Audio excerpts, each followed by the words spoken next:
Ok, vamos pues a continuar. Hoy día yo he titulado este estudio así: dos extremos. Dos extremos. Pregunta: ¿los extremos son buenos o malos? Todo extremo es malo, pues. ¿Ok? Lo único que, bueno, entre comillas, no sería malo, sería ser extremadamente enamorado de Dios, ¿verdad? Esa es otra cosa, esa es otra cosa. Pero todo lo natural en extremo es nocivo, dañino. Por lo tanto, nosotros creemos que en este libro de Números, en el transcurso de su viaje por el desierto hasta Canaán, la nación de Israel toma posturas: o no tienen fe, o quieren actuar sin fe, ¿ok?, con el mandamiento de Dios, y se van a los dos extremos. ¿Cuál es el equilibrio? El equilibrio es buscar la dirección de Dios, oír la palabra de Dios y andar por esa palabra. Eso es andar por fe. Pero no escuchar a Dios es nocivo. Y querer actuar sin Dios, por un mandamiento que Él haya dado, también es nocivo. Y eso es lo que vamos a ver un poco hoy día. De allí el título: dos extremos. Versículo clave lo encontré en el versículo 43. Dice el versículo 43: porque el amalecita y el cananeo están allí delante de ustedes, y caerán a espada, pues por cuanto os habéis negado a seguir a Jehová, por eso no estará Jehová con ustedes. Números 14, versículo 43. Vamos a dividir nuestro estudio hoy en tres partes y una conclusión o aplicación. La primera parte es del versículo 20 al 35 y encontraremos allí: el Señor castiga a Israel. Segundo, muerte de los 10 espías malvados. Ese título, ¿no? Espías malvados. Y versículos del 39 al 45, la derrota en Horma. ¿Ok? Es un lugar, ahí terminan siendo derrotados. ¿Ok? Vamos a ver pues un poco de este tema: el Señor castiga a Israel, que sería nuestra primera sección, ¿verdad? ¿Y qué sucede? La nación de Israel llega pues a las puertas de la tierra prometida, envían espías. Pregunta: ¿quién recuerda? ¿Los espías son voluntad de Dios o era voluntad del pueblo? Era la voluntad del pueblo. Muy bien, Johnny, casi te liga. Caro sello, sí. El pueblo había dudado de Dios. Y llegan a la puerta y le dicen: Señor, pero mejor enviamos gente para que vaya a verificar si lo que tú dices es verdad. Y Dios dice: ya pues, Moisés, sepárame 12, uno de cada tribu, y me los envías, que sean príncipes, que sean representantes, que la gente pueda ser influenciado por lo que ellos dicen y piensan. Son personas que son de respaldo, de renombre entre su pueblo, y la gente diga: no, lo que él dice debe ser verdad. Y envían a ¿cuántos espías entonces? ¿Y son cuántas tribus? 12 tribus. ¿Cuántos espías? 12 tribus. Y van y recorren toda la tierra y regresan con el informe. El informe era: todo lo que Dios dijo es verdad. Hasta allí los 12 espías en concordancia, ¿verdad? Habían llegado a ese acuerdo. Pero luego el grupo se divide en dos. Por un lado, de los 12 espías, 10 espías y otros 2 espías. 10 espías dijeron: pero hay gigantes. ¿Hijos de quién? De Anac, ¿no? De la tierra de gigantes. Y somos, a nuestro parecer, como si fuéramos unas cucarachitas, unas langostas. Y ellos se ven enormes. Tienen muros enormes. Va a ser imposible entrar a la tierra prometida. Así que media vuelta y vámonos a casita. ¿Dónde es la casita? Egipto como esclavo. Eso es lo que ellos estaban proponiendo. Y todas sus tribus dijeron: wow, si ellos lo dicen, así será. Pero se levantaron dos. ¿Cómo se llaman? Pelé y Maradona. Muy bien. Perdón. Josué y Caleb, ¿no? Josué y Caleb se levantan y dicen, no, de ninguna manera, esto no es así. Si Dios nos lo entrega a nuestra mano, esa tierra es nuestra. ¿Y qué interesa si son gigantes o no son gigantes? Si están en la mano, nosotros tenemos una gran ventaja, la cual ellos no tienen. Ellos tendrán gigantes, muros, pero nosotros tenemos a Jehová de los ejércitos. Tenemos la victoria ganada. Entonces el pueblo agarró piedras para matarlos a pedradas y apareció la presencia de Dios. ¡Tatán! Más o menos ese es el esquema del estudio pasado. ¿Amén o no? Correcto. En base a esto, Moisés se pone a orar y dice, Señor, por favor, ten piedad de tu pueblo. Dios le dice a Moisés, Moisés, los voy a deshacer a todos. Hasta aquí los tengo, ya no los soporto más. Así que los voy a deshacer. Y de ti haré una nación diferente, que me escuche, que me crea. Y Moisés se convierte en un intercesor por excelencia, ¿verdad o no? Y mira los argumentos que usa Moisés. Señor, ¿qué dirán de ti los egipcios? Que con mano poderosa sacaste a tu nación para matarlos en el desierto porque no te hacían caso. ¿Cómo es posible, Señor? ¿Qué dirán los egipcios? Y no es todo, Señor. Los egipcios se lo van a decir a los cananeos. ¿Y qué dirán los cananeos? Que tú no puedes llevar a tu nación. Señor, por favor, ten piedad de ellos. Perdona su pecado. ¿Ese no es un gran intercesor? Bueno, un intercesor así tenemos y su nombre es Jesucristo. Señor, ese Marco, ¿cómo ha pecado? Pero por favor, Señor, no le tomes en cuenta esos pecados. Es tan ignorante todavía de tus verdades. ¿Por qué, por favor, no tienes misericordia y perdonas su pecado? Ese es mi intercesor, se llama Jesús. ¿Y tu intercesor qué dice de ti? Jesús, ¿qué dirá de ti? ¿Dirá lo mismo, algo parecido o no? O dirá, Señor, no eres demasiado santo para nosotros, déjalo que se ponga encima de nosotros. Es demasiado pulcro, nunca peca, Señor, ¿no? Lo quieren tentar, lo quieren hacer caer, Señor. Él no es así, ¿no? No, ¿verdad que somos pecadores? Fallamos y nuestro intercesor dice que está a la diestra del Dios Padre Todopoderoso rogando por nosotros. Ese es nuestro Dios, ¿amén o no? Él pide por nosotros. Sin Dios estamos fritos, pescaditos. Así que Dios realmente concede a Moisés el no destruir a esta congregación perversa, pero no creerle a Dios, ¿ok? Le prohíbe el beneficio que les había dado a ellos directamente por medio de Abraham, ¿no? Pero su descendencia sí la tendrán. Ellos no podrán entrar, pero la promesa de Dios se cumplirá en los hijos, ¿ok? Dios les hará saber que puede distinguir entre el culpable y el que no es culpable, el inocente, ¿de acuerdo? Y cortarlos sin tocar a sus hijos sería su castigo. Eso sería.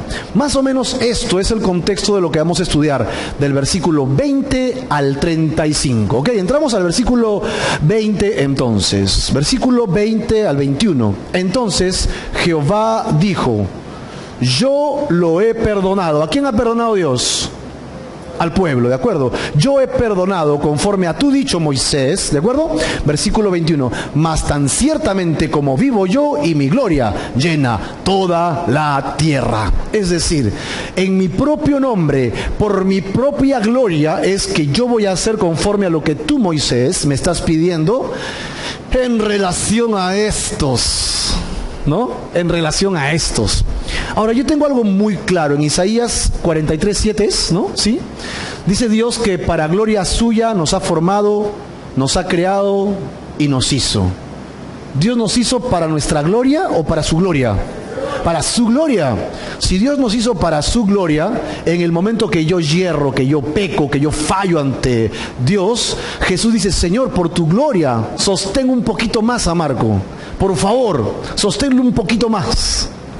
Ah, sí, por amor a mí mismo, entonces, es que voy a soportar un poquito más a Marco, para que aprenda, no para que siga haciendo sus pilladas, ¿ok? Sino para que entienda cuán grande es mi amor, ¿ok? Así que, ¿Dios perdona o no perdona? Sí, pero no se olviden, todo lo que el hombre siembra, cosecha. No te olvides, no pienses que puedes engañar a Dios. Todo lo que siembras, cosechas. Así que si es verdad, Dios perdonará a este pueblo incrédulo, ¿ok? Él cumplirá su plan, sus propósitos. La incredulidad de este pueblo no impedirá los planes eternos de Dios, ¿ok? Pero siempre va a ser en el tiempo del Señor. Así como viene el perdón, también viene la disciplina. El libro de Hebreos nos dice que el padre que tiene hijos naturales, ¿qué hace con sus hijos? No abusa y los masacra y les pega por gusto. Dice que los disciplina. Y si un padre no disciplina a sus hijos, es que no ama a su hijo. Es como si fuera un bastardo. ¿Qué me interesa que se pierda? Pues no es mi hijo. ¿Me entiendes? Pero un padre que ama a su hijo lo pone en disciplina para que entienda el correcto camino que debe andar. Exactamente igual es Dios con nosotros y Dios con su nación, ¿correcto? Y le va a decir a su nación: yo te perdono, pero hay disciplinas, hay consecuencias por tu pecado. Versículo 22 al 23. Todos los que vieron mi gloria. ¿Quiénes vieron la gloria de Dios allí? Todos los que tenían conciencia, ¿verdad? Toda la nación que tenía conciencia. Los bebés no tenían conciencia, así que decían: se abrió el mar, todo, wow. María con la pandereta, saltaba, Moisés andaba en el pie derecho, y los bebés, agú, tata, agú, tata. No tenían conciencia si se abrió el mar o no el mar. Ellos querían leche, mamá, leche. Así que los adultos que habían visto la gloria de Dios, ¿ok? ¿Qué más habían visto? Señales de parte del cielo, ¿ok? ¿Dónde lo había hecho? En Egipto, uno, y otro lugar. ¿Dónde más? En el desierto. Dios los protegió, los sacó, los protegió. Ellos vieron el poder de Dios. Dice acá luego: y me han tentado ya 10 veces.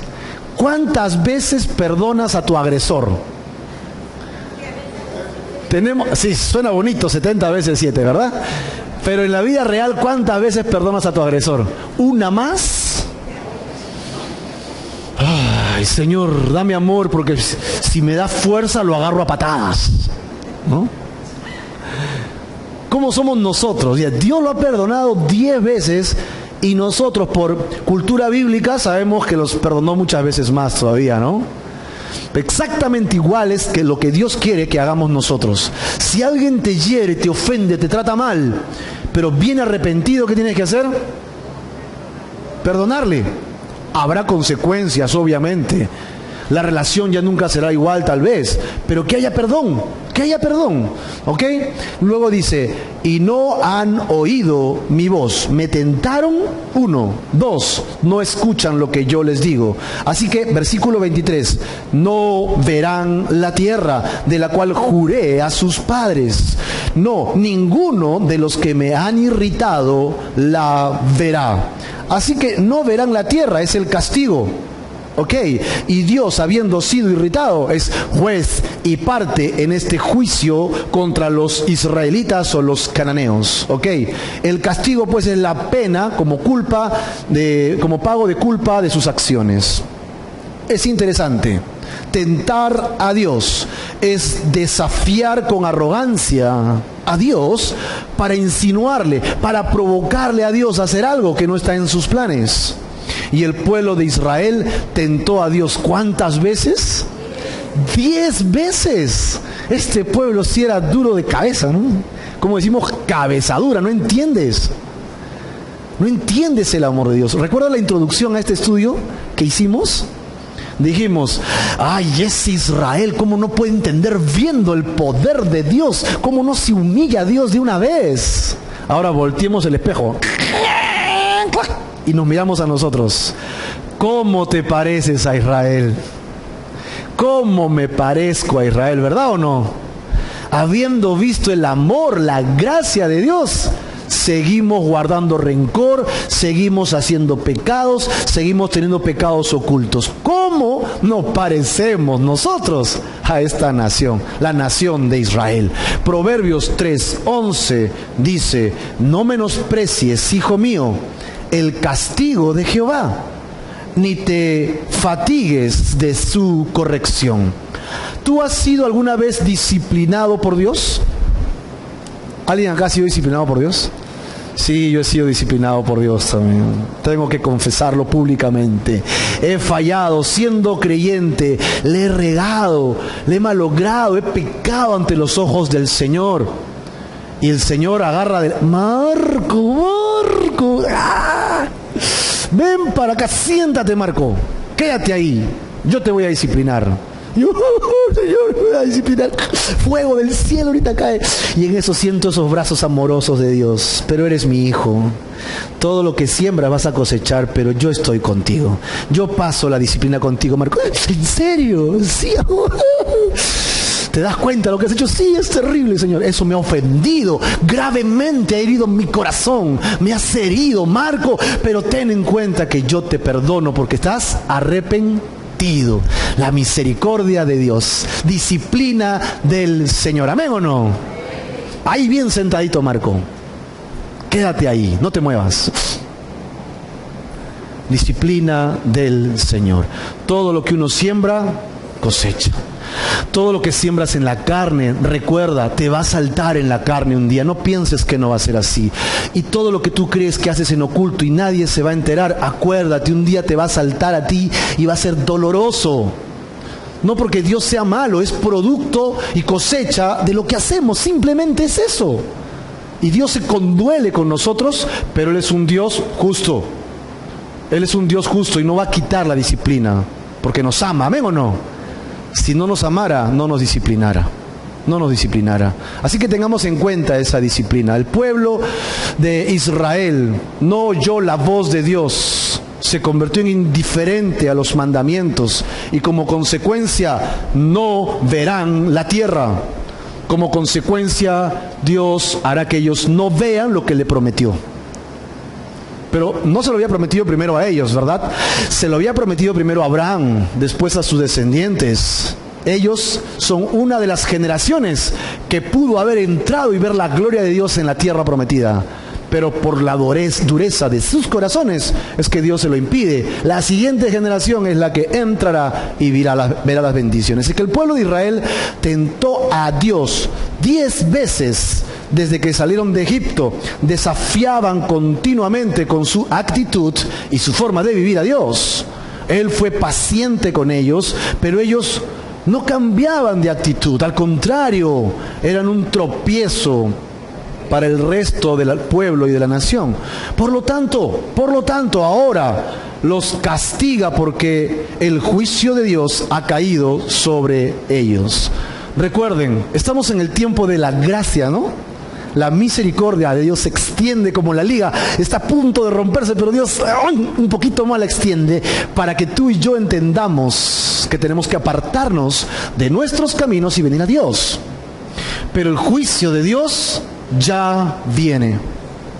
Tenlo claro, el juicio de Dios está cerca y nadie va a escapar del juicio del Señor. Todos tenemos que pasar delante del Señor un día.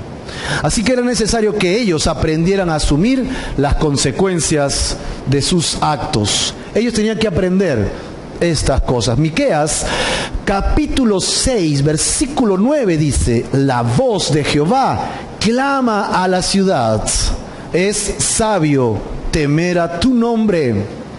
Presten atención al castigo y a quien lo establece. El temor a Dios. ¿Recuerdan Proverbios? ¿Qué cosa es el temor a Jehová? El principio, dice, de la sabiduría.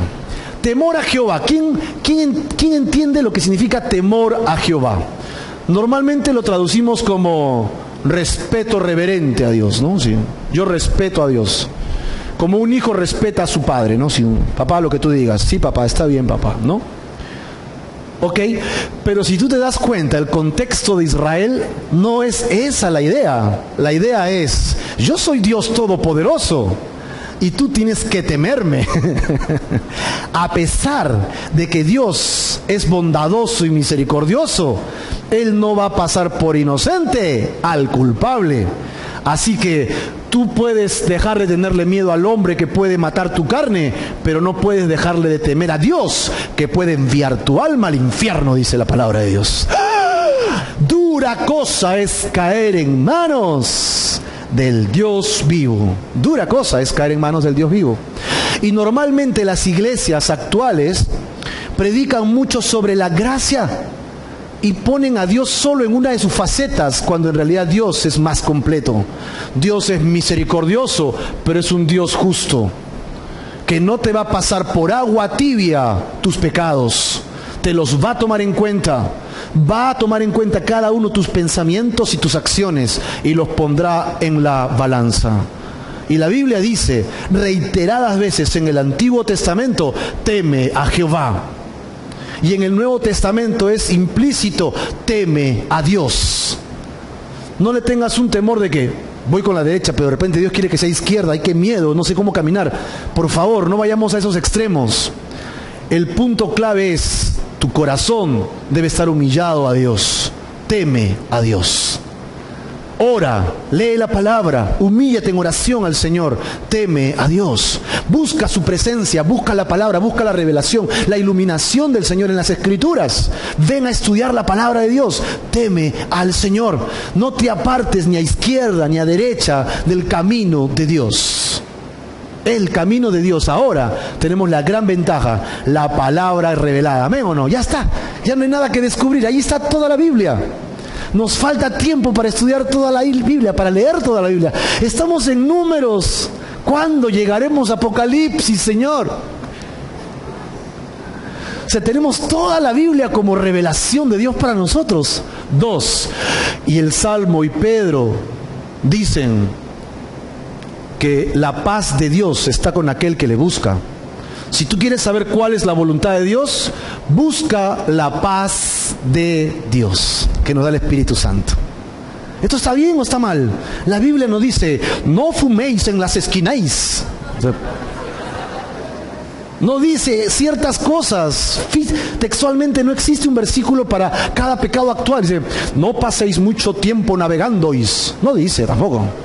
En la internet. Hay cosas que no están en la Biblia, pero hay momentos en que tú no tienes paz, ¿sí o no? Si eres hijo de Dios y el Espíritu mora en ti, hay momentos en que estás haciendo algo y ya no tienes paz. ¡Ah! No tengo paz.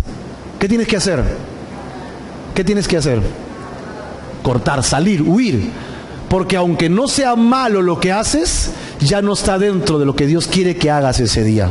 Busca esa paz, que no es la paz mental, es la paz del corazón, que Dios pone en el corazón. ¿Amén o no? Tenemos entonces la palabra y la paz del Señor, y así estaremos dentro del temor de Dios nosotros. Ok, bueno, versículo 24. Pero a mi siervo Caleb, por cuanto hubo en él otro espíritu, otra actitud, ¿ok? Y decidió ir en pos de mí, yo le meteré en la tierra donde entró, o sea, como espía, ¿de acuerdo? Y su descendencia tendrá en posesión. ¡Qué maravilloso el testimonio de Caleb! Dios va a honrar a Caleb en medio de toda la nación incrédula, y Dios levanta a un hombre que no es Moisés, sino Caleb, y entonces lo honra delante de todos los demás. Y dice, la actitud de Caleb es confiar plenamente en Dios. ¿Era la actitud de Caleb o no? ¿Sí? Sí, conquistaremos, son gigantes, sí, pero en Dios es más gigante que ellos. Son muros grandes, pero nuestro Dios es poderoso. Ellos vendrán contra nosotros, pero Dios va delante de nosotros. Él le creyó a Dios, ¿amén o no? ¿Tú le crees a Dios? Créele, ¿verdad? Créele a Dios. Lee tu palabra, créele a Dios. Él va a intervenir. Si tú le crees su palabra, Él intervendrá. Él vendrá. Y recuerdan ustedes qué significaba Caleb. Impetuoso, voluntarioso. ¿Y por qué era esto? Porque su fuerza provenía de alguien, de Dios. Cuando tú le crees a Dios, dice que Él renueva tus fuerzas. Como el búfalo. ¿Has visto alguna vez a un búfalo correr? ¿Sí? Yo nunca. No, yo nunca he visto un búfalo correr, de verdad. Toros correr. A toros sí has visto correr, ¿no? Tampoco. Gatos, perros. Somos de la ciudad, ¿no? Es más difícil ver un búfalo. Pues son animales enormes. Cuando tuve la oportunidad de ir a Colombia, vi los que tienen una jiba encima, ¿cómo se llaman? Que son cebús, ¿no? enormes, son más grandes que el toro. Y cuando corren se siente la tierra. ¿No? 2 viajes anteriores viajé con mi hijo, subí con bicicleta una cuesta bien, como la Armendáriz, ¿ok? Pero en 2 kilómetros, ¿ya? Sí. ¿Cuál era el premio? El premio era la bajada, eran como 3 kilómetros de pura bajada. Así que te puedes imaginar a tu pastor que le gusta manejar bicicleta. Llegué arriba, me subí a la bicicleta y ¡allá voy! Me puse a gritar. No había ni un alma, bueno, ni un alma viva de seres humanos. No había carro, no había nada. Yo ya veía al pueblo ya lejos así. Y seguía gritando. Y parece que esa bulla espantó a los animales, esos búfalos, y comenzaron a correr al lado mío. ¡Qué miedo! Yo, y a qué hora llegaba, ¿no? Era pero enorme, blum, blum. Animales enormes con una fuerza increíble. Y yo decía, esa fuerza yo quiero. Esa fuerza, ese animal que Dios le da. Y esa fuerza viene cuando estás en la presencia de Dios. Estarás cansado, agotado, atribulado, estarás golpeado, estarás endeudado, estarás con problemas, pero te levantas en la mañana y el Señor te da nuevas fuerzas. Como el búfalo, dice su palabra. Y había una bendición por creerle a Dios. Él y su familia tendrán la bendición del Señor. Si tú le crees, Dios tendrá bendición para ti y para tu familia. ¿Amén o no? Gloria al Señor Jesucristo. Versículo 25. Ahora bien, el amalecita, el cananeo habitan en el valle. Vuélvanse mañana y salgan al desierto, camino del mar Rojo. Es lo que Dios le está diciendo a Moisés. Salgan de la tierra donde han llegado y regresen al suroeste, donde está el mar Rojo, para que se queden por ahí hasta que yo les diga. Así que sus enemigos seguirían viviendo en el valle. Ellos ya no podrían ir allá. Ellos llegaron hasta el Golfo de Acaba y se quedaron en ese lugar. Tuvieron que retroceder sobre sus pasos y quedarse en el Mar Rojo. ¡Qué locura! ¿Ok? La desobediencia trae consecuencias en nuestras vidas. Ok, ahora serían castigados por su incredulidad. Ya había disciplina. Ellos no se arrepintieron. Dios los disciplinó por amor a Moisés. Y Jehová habló a Moisés y a Aarón diciendo, versículo 26 y 27. ¿Hasta cuándo oiré esta depravada multitud? ¡Wow! ¡Qué palabra! ¿Qué dijo? Depravada multitud. ¿Qué hacen? Murmuran contra mí. Murmuran contra mí. Hay querellas, dicen los hijos de Israel. Hay querellas. ¿Ok? De mí se quejan siempre. ¿Qué cosa es depravada? Se aplica a las personas que tienen comportamiento corrompido, pervertido, que adquiere costumbres viciosas. Esa era la conducta de la nación de Israel. Murmuran, hablar mal de una persona que no está presente. Ok, yo puedo hablar bien de otra persona, puedo hablar algo de otra persona, pero si sigue, no, alto, ahí nada más. Tenemos que hablar con esa persona presente aquí, porque no podemos hablar de otra persona sin que pueda defenderse. No es correcto hablar de otra persona sin que se pueda defender. Hay que darle para que se defienda. ¿Tienes algo contra esa persona? Ok, ve y habla solas. Si no, tráelo para conversar. Sí, ahí seguimos el patrón de Mateo. Y las querellas, oposición o falta de armonía entre dos o más personas. ¿Cómo eran ellos? Depravados, murmuradores y querellosos. ¡Wow! Eso era la nación de Israel. Y cómo el Señor no nos saca de estas cosas a nosotros, ¿no? ¿Cuántos de nosotros no hemos infringido en estas cosas? Si pudieras contar las cosas que has visto que no deberías ver, la gente diría, ¿qué tú? ¿Con esa cara de angelito? ¿Quién se iba a imaginar? Pero ¿cuántos de nosotros hemos caído en cosas depravadas? ¿Cuántos hemos sido murmuradores? Nos daría vergüenza levantar la mano. ¿Y cuántos hemos sido querellosos? Y Dios nos está sacando también de esto, ¿verdad?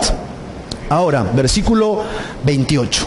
Diles, vivo yo, dice Jehová, que según habéis hablado a mis oídos, así haré yo con ustedes. ¿Qué está diciendo acá? La murmuración que ustedes tenían, el temor que ustedes tenían, que han hablado en contra de mí por no confiar en mí. ¡Ja, ja! Dice el Señor. Ok, eso temes, eso te va a llegar. Eso es lo que está diciendo el Señor. Y tomemos en cuenta lo que primero dice Dios. Tengan en cuenta que yo no soy un Dios muerto. Yo no soy un Dios de palo o de yeso. Yo soy un Dios vivo. Y un Dios vivo puede estar en cualquier lugar, en cualquier tiempo y escuchar hasta las palabras que no has dicho. ¿Puedes creer eso o no? O sea, Dios está escuchando tus pensamientos. ¿Eso será verdad? ¡Wow! ¡Qué miedo! Porque a veces pensamos cosas que no quisiéramos que el mundo entero escuche, ¿no? Pero Dios está escuchando incluso tus pensamientos, tus querellas, tus murmuraciones. Y es lo que dice de la nación de Israel: yo soy un Dios vivo. ¿Con quién creen ustedes que se están metiendo? Si yo los estoy escuchando. Ven, para que no escuche Dios.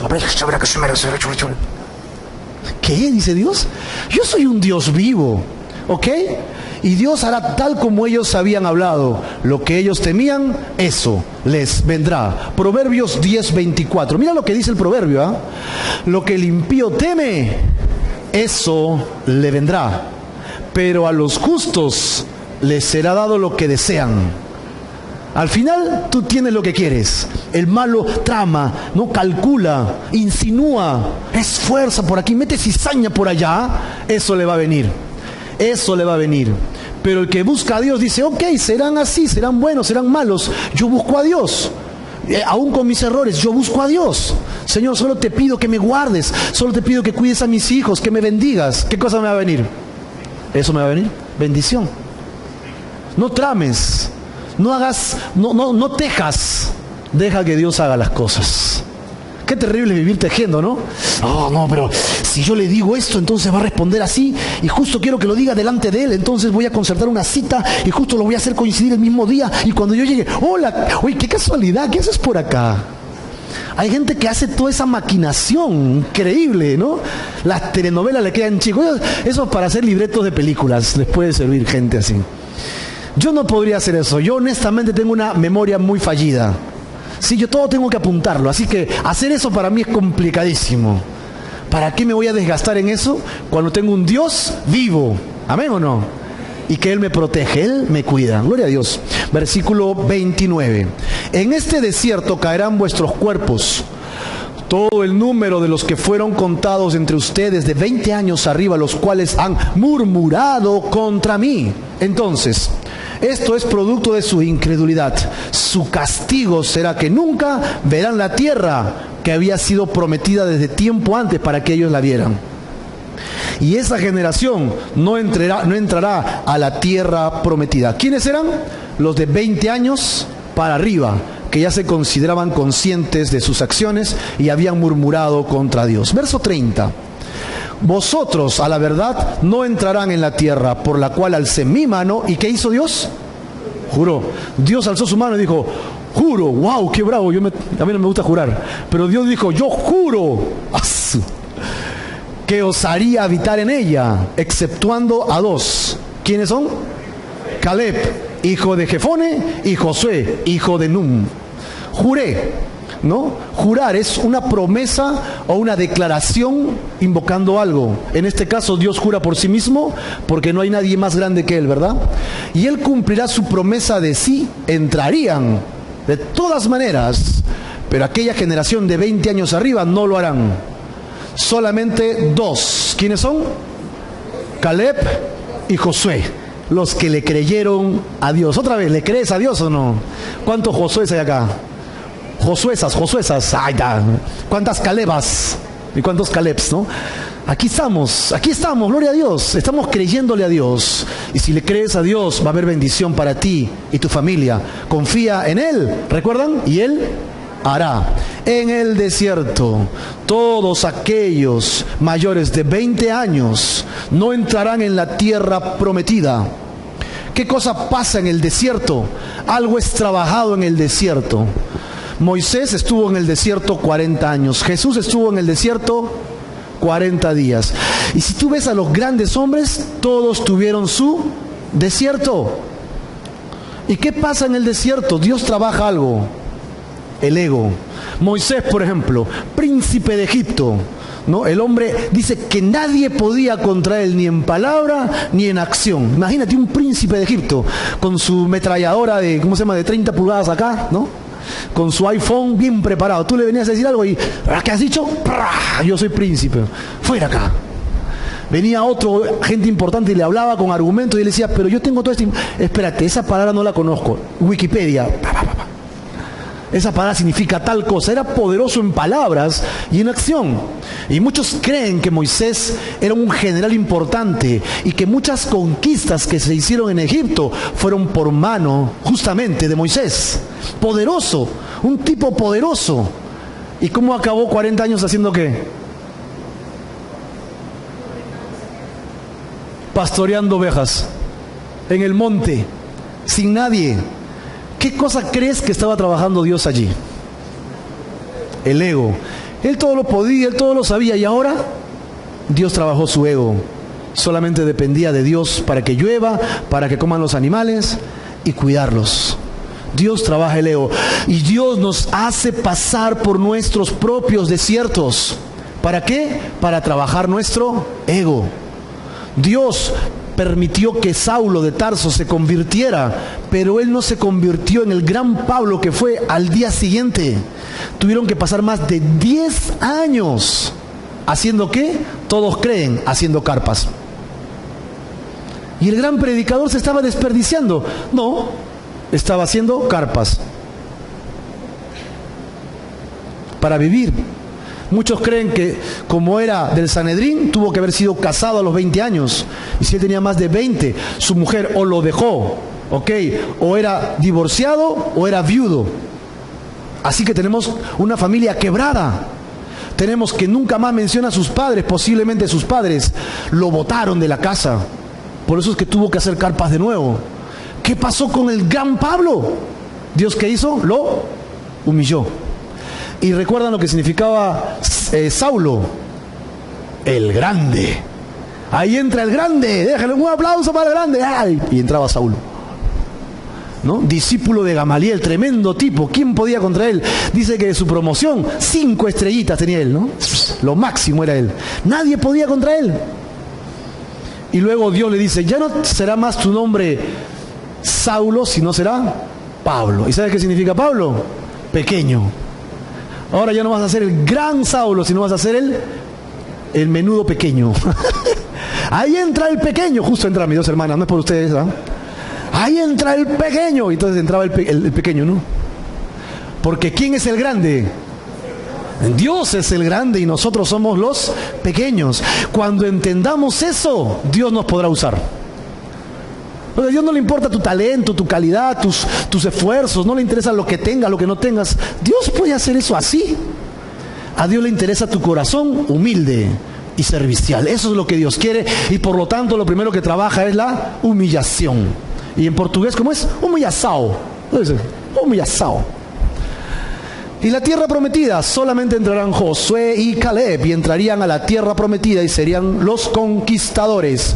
Ok, y para entrar a la tierra prometida hay que ser renovados por el entendimiento de Jesucristo. Para que tengas las promesas de Dios en tu vida, antes que Dios te llene de bendiciones, lo primero que quiere es que tú entiendas a Jesucristo y vivas con Él. Que tengas una relación con Él donde sea Él quien gobierne tu corazón. Un gobierno de Jesucristo en tu corazón. Verso 31. ¿Estamos bien? Bien. Pero a ustedes niños, de los cuales dijisteis, pero a vuestros niños, de los cuales dijeron que serían por presa, yo los introduciré y ellos conocerán la tierra que ustedes despreciaron. ¿Correcto? Ellos dijeron que sus hijos serían botín de guerra, nuestras mujeres las iban a maltratar, nosotros seríamos esclavos. Ellos insinuaron que Dios no tenía cuidado de los niños, pero Dios cuidará de los niños. ¿Y a quién le dará la promesa? A los niños. ¿Ustedes creen que yo no voy a tener cuidado de los niños? Dice Dios. Listo. ¿Qué cosa es lo que temías? Eso te va a pasar. Y a los niños me encargo yo. Los niños se encarga el Señor. Es importante entender que los niños son del Señor. De 20 años arriba murmuraron, Ellos querían regresar a Egipto porque eran una generación perversa. Pero ¿qué dice la Biblia? Que solamente podemos entrar al reino de los cielos si nuestro corazón es como el de ¿quién? Como el de un niño inocente ante Dios. Ante Dios, ok. Ahora todos van a salir de acá caminando como bebés. No pues, ¿no? Que seamos en nuestra actitud de corazón como niños ante Dios. Que le digamos, sí Señor, sí papá. ¿Cómo es un niño de 2 años con su papá? Todo le cree, ¿no? Y si el niño va a saltar de un lugar alto y el papá le dice, salta, el niño corre y salta. Y ¡pah!, cae en los brazos de su papá. Él no sabe cómo funciona, él no sabe qué altura es, si es peligroso o no. Su papá le dijo que salte y él salta. Bueno, eso es lo que Dios quiere. Quiere que le creas a Dios. Y quiere que andes por fe. Y quiere que estés metido en su palabra y creas cada una de sus palabras. Confía en el Señor y Él hará sus propósitos en tu vida. Verso 32 y 33. En cuanto a ustedes, sus cuerpos caerán en este desierto. ¿No era lo que ellos decían? Moriremos en este desierto. Ahí está pues. Verso 33. Y vuestros hijos andarán pastoreando en el desierto 40 años, y ellos llevarán vuestra rebeldía hasta que vuestros cuerpos sean consumidos en el desierto, totalmente consumidos en el desierto. Esa generación incrédula moriría pues en el desierto. Sus hijos andarán pastoreando por 40 años. Los niños llevarían la rebeldía de sus padres hasta que ellos hayan sido consumidos totalmente. Y qué peor castigo para esta generación que estar tan cerca de la tierra prometida y no poder tenerla. Qué peor castigo para ellos que sus peores temores se cumplan y mueran en el desierto. Y otra cosa es, mis hijos, ¿qué pasará con ellos? ¿No? Ellos serán arrastrados por el pecado de sus padres. Los padres somos tremenda influencia sobre nuestros hijos, para bien o para mal. Si están pequeños, si están jóvenes, influye en ellos para bien. No te arrepentirás, el Señor hará su obra. Verso 34, conforme al número de los días, de los 40 días en que reconociste la tierra, llevarán sus iniquidades 40 años, 1 año por cada día, y conocerán mi castigo. ¡Wow! Esto es terrible. Es terrible. 40 días por 40 años. O sea, si ellos hubieran estado 30 días, 30 años. Si ellos hubieran recorrido la tierra de Canaán por 100 días, 100 años. 40 años. ¡Qué pesadilla! Todos los días se levantaban y decían, ¿en qué año estamos? Recién estamos en el primero. ¡Ay, faltan 39! Todos los días se levantaban y sacaban cuenta regresiva. No puede ser. ¿Seguimos en el mismo año? No. Todos los días se levantaban, cada día pagando el castigo de su incredulidad o maldad. La incredulidad trae consecuencias para nosotros, obviamente, y para nuestra familia. Creer a Dios es la mejor opción. Él es nuestra fortaleza y confianza en todo momento, sobre todo en los momentos de dificultad y tribulación. Hemos acabado la primera sección. La segunda sección, muerte de los 10 espías malvados, versos 36 al 38. Aquí vemos la muerte de estos 10 hombres. Ellos pecaron porque ellos eran los que iban a dar influencia sobre la nación, y su influencia fue mala, su influencia fue sin fe, e hicieron que todo el pueblo se rebelara contra Dios. Después que Dios dio el castigo, dijeron, no, si queremos hacer la obra, déjenos hacer la obra, ahora sí le creemos. Era demasiado tarde. Es lo mismo que el infierno, dice. En el infierno están los que se lamentan, pero las lágrimas no apagan las llamas, ni enfrían el ardor. Todos saben que existe el infierno, ¿verdad? Y allí íbamos sin Dios. Y si todavía no confías en Dios, ese es tu lugar de destino, porque simplemente no has querido creer en el nombre del unigénito Hijo de Dios. Si vamos al infierno no es porque Dios nos envía allí, es porque hemos decidido no creerle a Dios. Y después de muertos ya no habrá más, solamente el ardor y el fuego. Verso 36. Y los varones que Moisés envió a recorrer la tierra, y que al volver habían hecho murmurar contra él a toda la congregación, desacreditando aquel país. Recuerden, 10 espías, murmuradores contra Dios. ¿Qué hacían ellos? Yo no quiero esto, yo quiero regresar a Egipto. Su mente y corazón seguían en el mundo. 2 espías, Josué y Caleb, creían que podían entrar si Dios realmente los guiaba y los llevaba por delante. Ellos querían conquistar la tierra. En realidad, ellos le creyeron a Dios. Y para ser un verdadero creyente, ¿sabes qué hay que ser? Valientes. Valientes. El cristianismo es para valientes. Y si crees que eres cobarde, entonces calificas, porque la valentía te la da el Señor. Cree en el Señor Jesucristo y serás salvo tú y tu casa, dice la promesa. Créele al Señor. Créele al Señor. Él te llenará de su espíritu con valentía para conquistar. Miren lo que pasa en el 37. Y aquellos varones que habían hablado mal de la tierra, ¿qué pasó? ¡Wow! Murieron de plaga delante de Jehová. Se murieron los 10. Y de plaga todavía. ¿Qué plaga? No lo dice. Pero debe haber sido una plaga fulminante. Estaban y después no estaban. El juicio de Dios llega. Y primeramente llegó contra los promotores de la murmuración, de las querellas y de la falta de fe. ¿Ok? Sobre estos 10 personajes. Nosotros debemos hacer que muera lo terrenal. Debemos dejar de alimentar nuestra carne y debemos permanecer en la palabra de Dios. Colosenses 3:5 nos dice: hagan morir pues lo terrenal en ustedes. ¿Qué cosa es lo terrenal? Empieza la lista. 1. Fornicación. 2.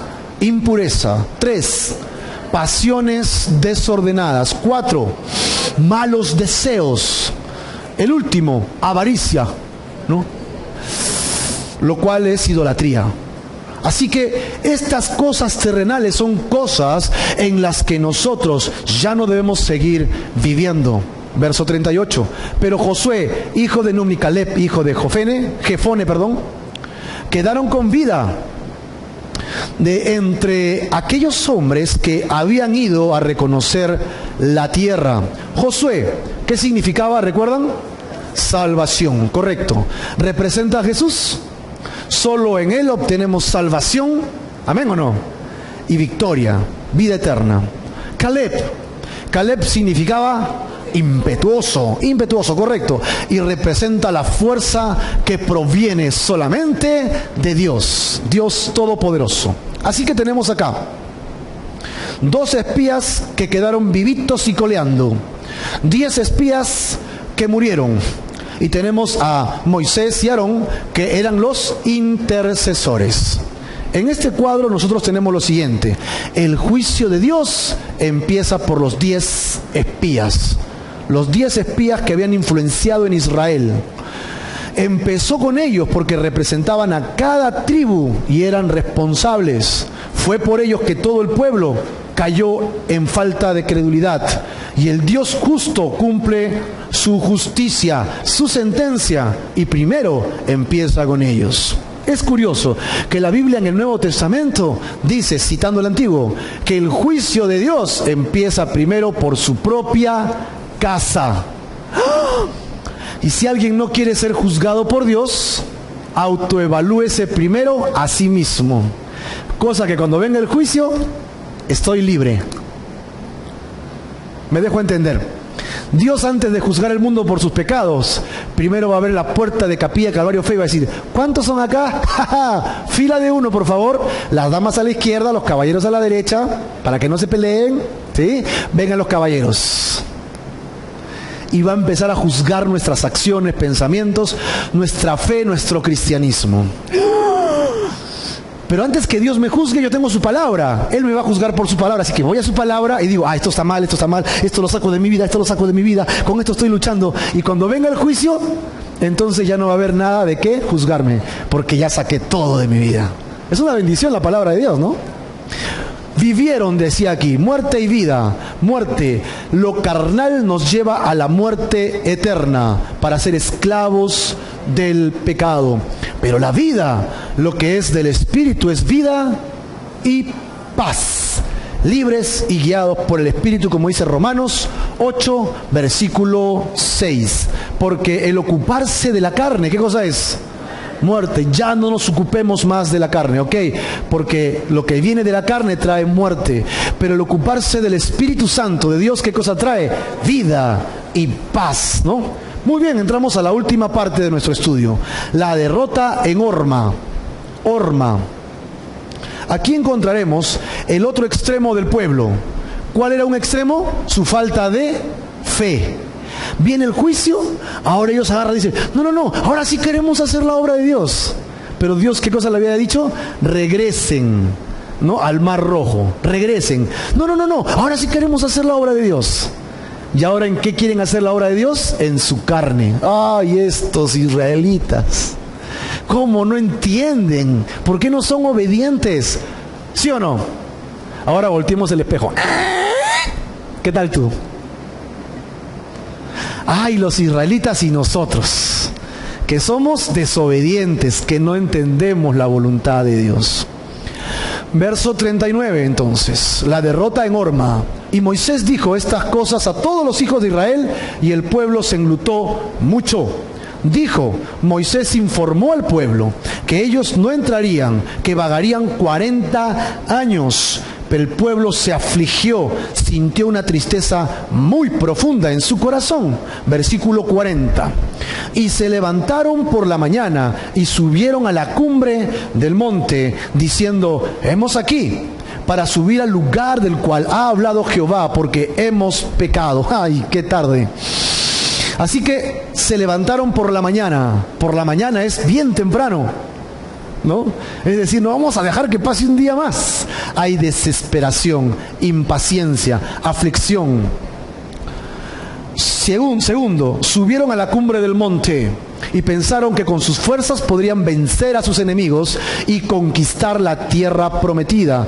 Y ellos querían adelantarse a los planes de Dios. Ellos no querían tener esos 40 años que tenían que pasar por castigo. Querían quitarse eso de encima.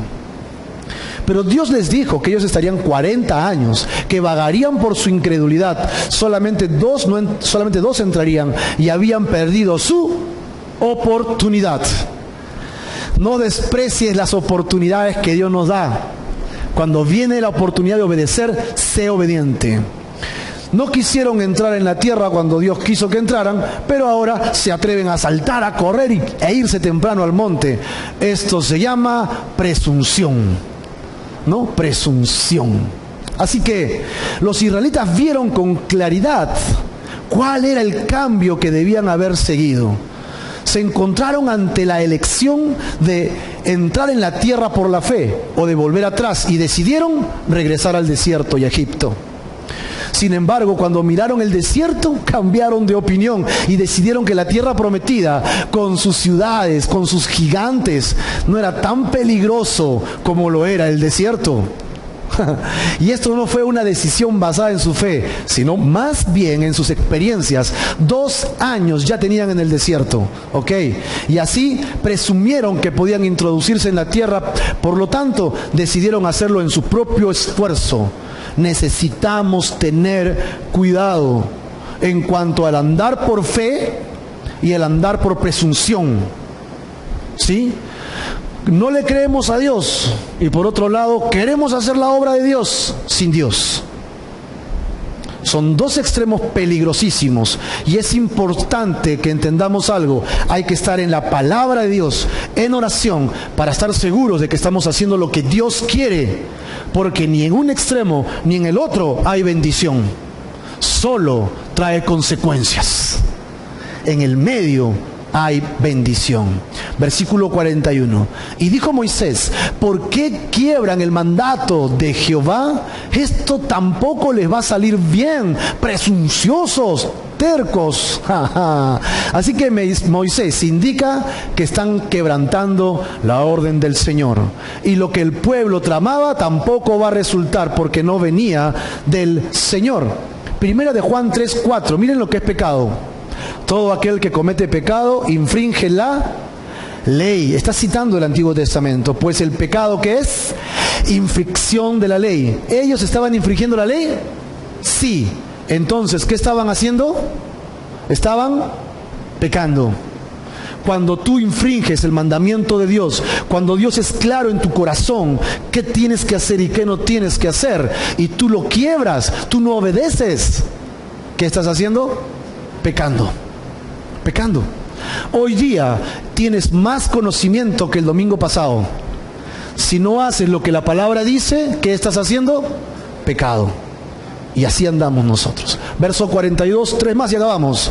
No subas porque Jehová no está en medio de ustedes. No sean heridos delante de sus enemigos. Así que Moisés les advierte que ellos serían derrotados.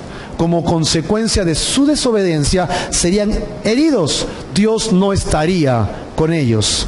Fíjate en esta fórmula. Pueblo más la presencia de Dios, ¿qué tenemos? Victoria. ¿Nosotros obedecemos a Dios o no? ¿Nosotros obedecemos a Dios o no? Amén. ¿Qué tenemos? ¿Qué tenemos? Victoria. Tienes victoria si obedeces al Señor. Mira la siguiente fórmula. Dice acá, el pueblo sin la presencia de Dios, ¿qué tiene? Derrota. Yo espero que tú y yo estemos en la primera y no en la segunda. Porque si estás en la segunda, ya sabes por qué es. Porque no estás actuando conforme a lo que Dios te demanda. Podrás tener cosas, podrás tener lo que necesites, podrás alcanzar tus metas, pero hay algo en tu corazón que está mal, porque no estás aquí. Simplemente porque no estás allí. Moisés les exhorta cuáles serían las consecuencias de ir sin la presencia de Dios. ¿Cuál es? La derrota. Y en nuestra vida también podemos ser desobedientes. Y el Señor nos advierte vez tras vez, las consecuencias, que es la misma derrota. Verso 43. Porque el amalecita y el cananeo están allí delante de ustedes y caerán a espada, pues por cuanto habéis negado a seguir a Jehová. Por eso no estará Jehová con ustedes. Así que seguir a Dios. Con Él somos más que vencedores. ¿Recuerdan? La cita bíblica dice, en Cristo Jesús. Somos más que vencedores en Cristo Jesús. Y es pensar que no depende de nuestras fuerzas, sino ¿de quién? De Dios. Descansa en Dios. Confía en Dios. Sé leal a Dios. Sé leal al Señor en todo lo que hagas. Y no seguir a Dios es entrar en derrota y pensar que podemos en nuestras fuerzas. Si tú crees que puedes en tu fuerza nada más, no llegará pronto el tiempo que encuentres la derrota. Mira, la fórmula anterior. El pueblo más la presencia de Dios, que tiene protección. Tenemos protección. Si estás en las cosas de Dios, confía porque Dios te va a proteger. ¿Amén o no? Ahora inverso, quítale la presencia de Dios. Estamos expuestos a la derrota. Estamos expuestos a la derrota. ¿Quieres estar protegido por Dios? Entonces permanece en la presencia del Señor. Verso 44. Sin embargo, se obstinaron en subir a la cima del monte, pero el arca del pacto de Jehová y Moisés no se apartaron de en medio del campamento. El arca del pacto ni Moisés los acompañaron. Ellos se fueron solos. El pueblo subió al monte para pelear sin la presencia de Dios. ¿Qué crees que le iba a pasar? ¿Victoria o derrota? Tú sabes el futuro. El arca del pacto representa pues la presencia de Dios. No te atrevas a salir sin la presencia de Dios a luchar. El monte es donde está la presencia de Dios. Hay que esforzarse por ir al monte, hay que esforzarse en orar, hay que esforzarse en meditar, hay que esforzarse en perdonar, en ser perdonado. Y Moisés representa a Jesús, quien llevaba la palabra del Padre al pueblo, ¿no? Quien daba las órdenes y quien era el intermediario ante el pueblo. El monte, el pueblo sube al monte, pero el arca del pacto y Moisés se quedaron en el pueblo, es decir, se fueron solos. El arca, ¿qué representa? A Dios, y Moisés a Jesús. Nadie puede llegar a conocer la voluntad de Dios si primero no conoce a Jesús y aprende a caminar en su voluntad de acuerdo a su palabra. ¿Amén o no? Si quieres conocer más de Dios, te animo a que busques primero a Jesucristo. Si quieres conquistar tus problemas, tienes que venir primero ¿a quién? A Jesucristo. Y que Él conquiste tu corazón, Él llene tu corazón. Último versículo. Y descendieron el amalecita, el cananeo, que habitaban en aquel monte, y que hicieron 3 cosas. 1, le hirieron. 2, le derrotaron. 3, los persiguieron. ¡Qué vergüenza! ¿No? Los hijos de Dios siendo derrotados por los cananitas, sinónimo de carne. El cristiano siendo humillado públicamente por andar en su carne y en su falta de fe y en su presunción. ¡Qué vergüenza! ¿No? ¿Hasta dónde los persiguieron? Hasta Horma. Y Horma significa destrucción. Destrucción. Bueno, destrucción significa deshacer o reducir a trozos pequeños una cosa material. Imagínate cómo quedó el ejército de Israel. Dispersos por todos lados. El destructor de nuestras almas, el devorador, el que anda como león rugiente alrededor nuestro, que es el diablo. Tarde o temprano, ¿no? Si andamos en desobediencia, nos volveremos su propia presa. No permitas que el diablo te gane. Deja que Jesucristo primero conquiste tu corazón. Amén. Vamos a concluir entonces. El actuar sin fe destruye nuestras almas y nuestra familia. ¿De acuerdo o no? Segundo, el actuar con presunción, creyendo que podemos sin Dios, destruye nuestras almas. ¿De acuerdo o no? Finalmente, solo debemos, ¿qué cosa?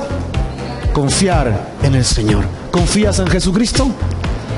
No saques tus ojos del autor y consumador de la fe. Confía en Él y Él hará. Vamos a orar. Señor, te damos gracias en este momento, porque hemos aprendido más de tu palabra. Este pueblo, Señor, perverso,